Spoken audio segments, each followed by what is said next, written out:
सलाम नमस्ते, मैं समीर शेख हाजिर हूं आपके साथ हंगामा न्यूज पर।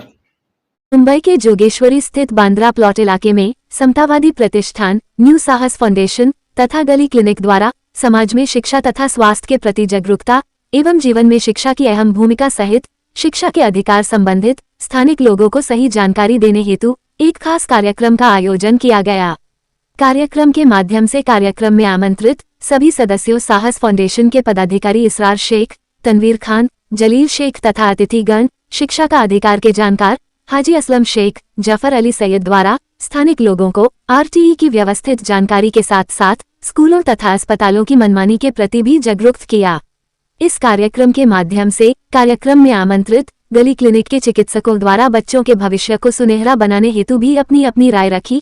कार्यक्रम में मौजूद स्थानिक लोगों ने बच्चों के स्कूल में एडमिशन में आ रही रुकावटों के संबंध में भी प्रश्न पूछे, जिसका जानकारों द्वारा उचित उत्तर भी दिए गए। हमारे चैनल के माध्यम से आईटी के बारे में कुछ बताइए, लोग आप परेशान हैं। राइट टू एजुकेशन का एक स्कीम है गवर्नमेंट की तरफ से, उसको ऑनलाइन प्रोसेस के थ्रू उसको पूरा करना पड़ता है। और हर प्राइवेट स्कूल के अंदर जहाँ पर आरटीई एक्ट होता है वहाँ पर 25% गवर्नमेंट अलाउ करती है। जैसे उनके 100 सीट होती है तो गवर्नमेंट कोटे में उनको 25% 25 सीट उनको देना पड़ता है। उसके लिए अभी जैसा फेब से ऑनलाइन प्रोसेस शुरू होने वाला है, इसके लिए जगह जगह पे हम अवेयरनेस करते हैं, लोगों के अंदर जागरूकता पैदा करते हैं ताकि ज्यादा से ज्यादा लोगों का एडमिशन होना चाहिए। बहुत से सीटें रह जाती है जिसमें वो खाली जाने से किसी का ना पेरेंट्स का फायदा होता है ना गवर्नमेंट का फायदा होता है। गवर्नमेंट ने एक अच्छी स्कीम दी है, Maharashtra central government state government की तरफ से बहुत अच्छा लोगों के लिए फैसिलिटी है, तो उसका बहुत से लोग फायदा उठाना चाहिए। इसमें एनजीओ के माध्यम से और हमारे सारे संगठन के माध्यम से हम इसके लिए मेहनत करते पूरी ताकि लोगों तक के ये चीज स्कीम पहुंचे। सर, हम आपसे इतना ही कहना चाहेंगे कि ये इसमें कितने साल से लेके कितने एज के बच्चे इसमें बैठते हैं? इसमें अभी एक जो फर्स्ट इसमें स्कीम ऐसी है, 1st to 8th स्टैंडर्ड तक के गवर्नमेंट की तरफ से फ्री एजुकेशन होता है। अब जो बच्चा जाएगा वो 1 जुलाई 2017 से लेकर के 31 दिसंबर 2018 ये बच्चे के लिए पेरेंट्स एप्लीकेशन कर सकते हैं ऑनलाइन में। अब तकरीबन 6 साल के लगभग बच्चा हो जाता है। सर, आप इस प्रोग्राम में आए हैं आईटी के, आप क्या बोलते? देखिए, ये सलम एरिया है जहाँ पर आज हम लोग आए जोगेश्वरी, और एक बहुत बड़ा एरिया है। यहाँ पर जो ज्यादातर आबादी है वो मिडिल इनकम वालों की है। तो अगर उनके लिए ये आरटी के माध्यम से अगर लोगों को फायदा पहुंचता है और उनके बच्चों को अच्छा शिक्षा मिलता है तो हमारी ये मेहनत जरूर कामयाब होगी। असलम भाई है, साहस फाउंडेशन है, इन लोगों ने जो मतलब हर साल अपना एक बीड़ा उठाया हुआ है कि इस एरिया में जा करके और दूसरे एरिया में जा करके जहाँ पर मतलब सलम एरिया के जो मतलब बच्चे होते हैं उनके अंदर ये जागरूकता पैदा करते हैं कि आप लोग 8 साल तक के जो गवर्नमेंट की स्कीम है फ्री में बच्चों को एजुकेशन मिलेगा, इसका फायदा उठाए। अगर माँ बाप को ये ठीक लगता है तो उन्हें ये कदम बढ़ाना चाहिए और इसका फायदा उठाना चाहिए। हो सकता है आने वाली पीढ़ी के अंदर ये और भी समय और एजुकेशन के हिसाब से बहुत बढ़ सकता है, मतलब 10th स्टैंडर्ड तक भी हो सकता है, 12th स्टैंडर्ड तक भी हो सकता है। ये तो लोगों के ऊपर डिपेंड करता है। हम जिस डेमोक्रेसी के अंदर रह रहे हैं, यहाँ लोकतंत्र है। लोकशाही का मतलब ही यही होता है कि हमारी आवाज पहली आवाज। अगर हमारे लिए ये एजुकेशन का सिस्टम नहीं होगा तो किसके लिए होगा, या हमारे बच्चों के लिए नहीं होगा तो किसके लिए होगा? तो भविष्य के लिए ये बहुत बड़ा सवाल है। अगर आज लोग जागरूक होते हैं हमारे इस प्लेटफॉर्म के माध्यम से, साहस फाउंडेशन के माध्यम से, असलम भाई के माध्यम से, तो मैं समझता हूँ बहुत बड़ी बात है। ये आने वाले वक्त में उनका एक अच्छा फ्यूचर हो सकता है और एक ब्राइट लाइफ की तरफ वो लोग अपनी जा सकते हैं। Thank you. मेरा नाम डॉक्टर विवेक वाघेला है। सर, यहाँ पे आपने कुछ बताया कि कैरियर्स को लेके, कैरियर गाइडेंस बच्चों को बताना, क्या बताना चाहेंगे? बच्चों का करियर बचपन से ही डिसाइड होना चाहिए स्कूल लेवल पे, और ये अगर नहीं होता है तो अक्सर आप देखेंगे कि बच्चे कंफ्यूज होते हैं। हम उनको 10th के बाद पूछते आप क्या करना चाहते हो, बोलते पता नहीं। 12वीं के बाद पूछते बोलते पता नहीं, और ग्रेजुएशन तक हो जाता है लेकिन वो बोलते कि आगे क्या करना है, कहाँ जॉब करना है, उनको अंदाजा नहीं होता है। तो इस चीज का उनको खबर हो, इसलिए स्कूल लेवल पे पता हो जाना चाहिए कि आगे आप क्या कर सकते हैं। और अगर एक बार ये पता चल जाता है तो उसको आगे बढ़ाने के लिए मदद बहुत सब जगह पे अवेलेबल है, लेकिन अब वो पता नहीं हो तो नहीं कर सकते। तो इसीलिए एक बार आपको पता चल जाता है तो आगे का जो गाइडेंस है वो हम देते हैं।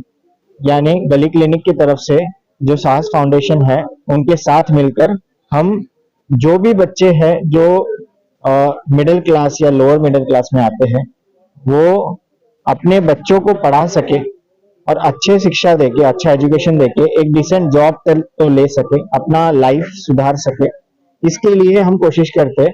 और ये गाइडेंस देने का काम हम क्लिनिक के थ्रू करते हैं ताकि लोगों को ये पता चले कि ये 100% करेक्ट है, एक सही रूट से आ रहा है, सही चैनल से आ रहा है, कोई ऐरा गैरा नहीं बोल रहा है कि हाँ आप ये कर लो, आप वो कर लो। हमने वो चीज देखी है, समझी है, उसको उससे गुजरे हैं, इसलिए हम उसको बोल सकते हैं कि हाँ आपने ये करना चाहिए, आपने वो करना चाहिए।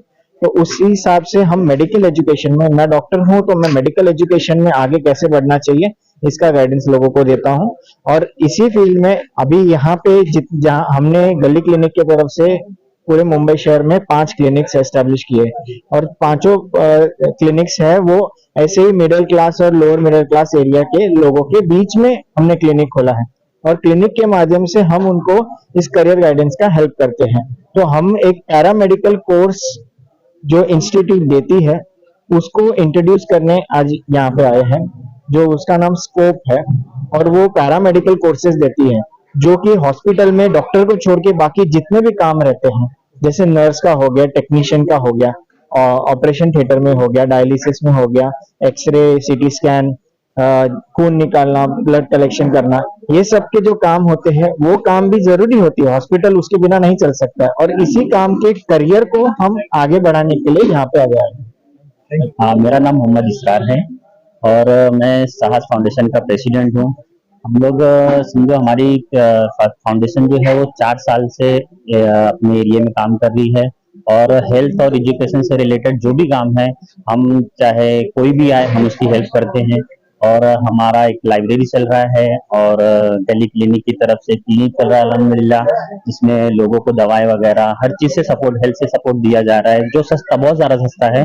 और हम आगे भी एक हमारा प्लान है जो अभी हम ओपन करने वाले हैं, तो उसके लिए 1-2 महीना लगेगा ओपन करने के लिए, लेकिन अभी मैं इसलिए बता रहा हूँ, पहले बता देना, चालू हो जाएगा उसके बाद हम बताएंगे।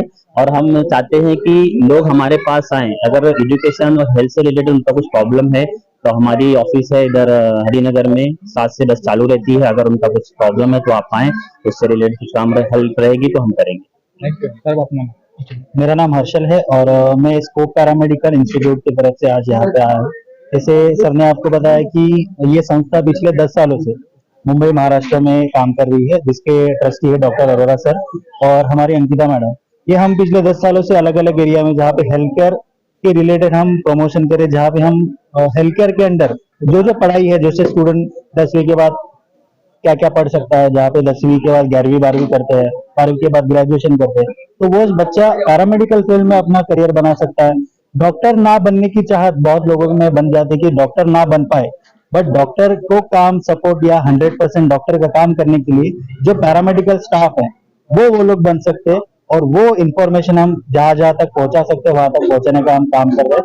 और आज यहाँ पे गली क्लिनिक और साहस फाउंडेशन के माध्यम से हमें अपॉर्चुनिटी मिली कि हम काफी सारे पेरेंट के साथ बात की, जिनको हमने स्कोप पैरामेडिकल कॉलेज क्या कर रहा है, हेल्थ केयर में स्टूडेंट कहाँ से कहाँ तक जा सकता है और अपने एजुकेशन को, अपने करियर को कैसे बढ़ा सकता है और कौन से अपॉर्चुनिटी हासिल कर सकता है, इसके बारे में हमने आज।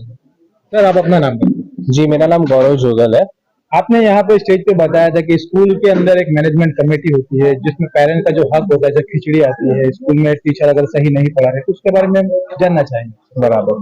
तो जैसे आरटी का एक एडमिशन हो जाता है, पेरेंट को ऐसा लगता है कि वो उनकी रिस्पॉन्सिबिलिटी खत्म हो गई कि स्कूल में डाल दिया, उसके आगे उनकी रिस्पॉन्सिबिलिटी सच में शुरुआत हो जाती है, जबकि हमें ये ख्याल रखना चाहिए कि बच्चे की पढ़ाई कैसे हो रही है। और उसमें एक बहुत इंपॉर्टेंट जो कमेटी आता है उसका होता है स्कूल मैनेजमेंट कमेटी, जिसे एसएमसी बोलते हैं।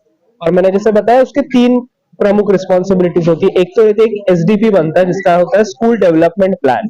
इस स्कूल डेवलपमेंट प्लान में पूरा एक प्लान आता है कि ये स्कूल में टॉयलेट्स होने चाहिए, स्कूल में ब्लैक बोर्ड नहीं ये होना चाहिए, लाइब्रेरी में बुक्स होने चाहिए, कंप्यूटर नहीं है कंप्यूटर लैब होना चाहिए। ये जो पूरा एक प्लान देना है स्कूल का विकास के लिए, तो ये कमिटी सबमिट करती है। दूसरा रहता है जैसे मिड डे मील एक बहुत अच्छी गवर्नमेंट की स्कीम है, तो बच्चों को फ्री खिचड़ी मिलती है स्कूल में, तो उसकी क्वालिटी कैसे है ये एक जांचना। और सबसे इम्पोर्टेंट बात ये इसलिए इम्पोर्टेंट है पेरेंट्स के लिए क्योंकि एसएमसी में जो मेंबर्स बैठते हैं उसमें प्रिंसिपल आता है, टीचर आते हैं, 2 पेरेंट्स आते हैं स्कूल के, 2 बच्चे आते हैं, सोशल वर्कर आता है कम्युनिटी का और कॉर्पोरेटर भी आता है लोकल। तो अगर पेरेंट्स ने ये कमिटी में अपना हक रखा, अपने पॉइंट्स रखे, तो ये जो पूरा प्लान है ये वार्ड तक जाता है कि ये स्कूल की जरूरत है। तो इसमें ये भी रख सकते हैं और अगर कोई टीचर की पढ़ाई नहीं हो रही है, एब्सेंट रह रही है, टीचर ठीक से नहीं पढ़ा पा रही है, आ रही नहीं है, तो ये भी जो मसले हैं वो ये मैनेजमेंट कमेटी में रख सकते हैं अपने हक की बात। साहस फाउंडेशन द्वारा आयोजित इस कार्यक्रम का उद्देश्य लोगों में शिक्षा के प्रति जागरूकता लाना था। स्थानिक जनता ने कार्यक्रम का खूब आनंद लिया। ब्यूरो रिपोर्ट, हंगामा न्यूज।